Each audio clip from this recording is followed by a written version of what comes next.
was grateful the two of them had bonded over their shared concern for her safety. She wished they were a little less concerned. But hey, at least her father had stopped trying to intimidate Nick every chance he got. Something Skip was still quite good at, even from his wheelchair. Angela and Tracy materialized out of the crowd and linked their arms through Sam's. "Ready to move on to part 2? Tracy asked.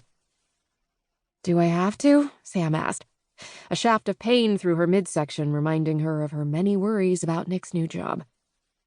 It also reminded her that she'd promised him she would have this annoying stomach situation checked by his doctor once the O'Connor case was closed. She hoped he would forget, but knew he wouldn't. "I need to get changed." "We'll go with you," Angela said. Sam signaled to Nick that she'd be right back, and headed for her new corner office in the detective's pit, where she had stashed a change of clothes earlier. The suit she'd overpaid for hung on a hook behind the door. "Come in here and help me, you guys," Sam called to her sisters. "I'm all thumbs."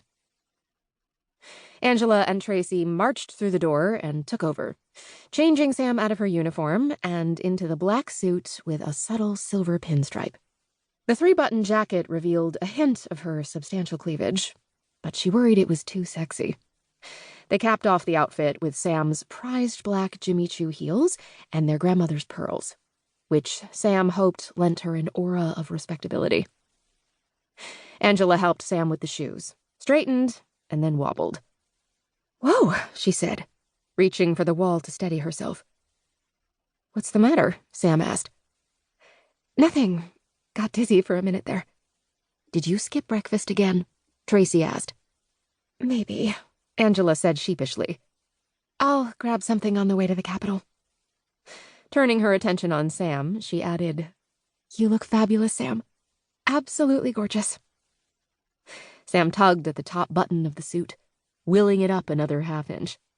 But the moment she let it go, it slid back down over breasts she thought were far too big. "It's not conservative enough."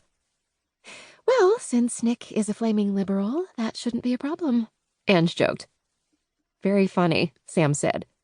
"The Chief Justice of the Supreme Court is swearing him in. He isn't going to want to see my boobs." "Wanna bet?" Tracy said with a smirk. Sam fought to swallow the lump of panic forming in her throat. "I can't do this, you guys. I'm not cut out to be a senator's whatever I am." "Love of his life?" Angela said. The poignant simplicity of her sister's statement nearly undid Sam. "You look beautiful, classy, and elegant." Tracy smoothed her hands over Sam's lapels. "Nick should be honored to have you by his side today." "He is," Nick said from the doorway. Startled, they turned, and the love Sam saw in his gaze chased away all her fears. Tracy cleared her throat. "We'll, go get Dad and Celia and see you at the Capitol." Grabbing Angela's arm, she steered her younger sister out of the office. Sam continued to fiddle with the low-cut jacket. Nick retrieved her hand and brought it to his lips. "You're stunning." "This suit is all wrong," she said, unaccustomed to wardrobe malfunctions of this magnitude. Fashion was the one area of her life where she was usually 100% confident. "I don't know what I was thinking. It shows too much." He put his arms around her. "It's beautiful. You're beautiful. And I love you. I was so proud of you in there, watching your sisters pin those gold bars on your collar." Touched, she worked up a smile for him. "You understand why I asked them and not you, don't you?" "Of course I do. They stood in your dad's place. It was perfect." "Thanks," she said, relieved he understood. He always seemed to understand. Tall herself, she had to tip her head back to meet his hazel eyes.